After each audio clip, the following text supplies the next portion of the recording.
سفیان بن عینہ نے بیان کیا، ان سے عمرو بن دینار نے بیان کیا، اور انہوں نے حضرت جابر بن عبداللہ رضی اللہ عنہ سے سنا، انہوں نے بیان کیا کہ ہم سے حضرت ابو سعید خدری رضی اللہ عنہ نے بیان کیا کہ رسول اللہ صلی اللہ علیہ وسلم نے فرمایا، ایک زمانہ آئے گا کہ اہل اسلام کی جماعتیں جہاد کریں گی، تو ان سے پوچھا جائے گا کہ کیا تمہارے ساتھ رسول اللہ صلی اللہ علیہ وسلم کے کوئی صحابی بھی ہیں؟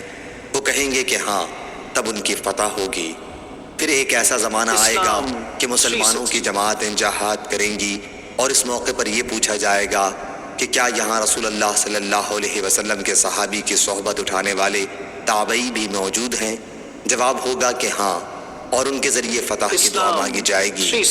اس کے بعد ایک زمانہ ایسا آئے گا کہ مسلمانوں کی جماعتیں جہاد کریں گی، اور اس وقت سوال اٹھے گا کہ کیا یہاں کوئی بزرگ ایسے ہیں جو رسول اللہ صلی اللہ علیہ وسلم کے صحابہ رضی اللہ عنہم کے شاگردوں میں سے کسی بزرگ کی صحبت میں رہے ہوں؟ جواب ہوگا کہ ہاں ہیں، تو ان کے ذریعے فتح کی دعا مانگی جائے گی، پھر ان کی فتح ہوگی۔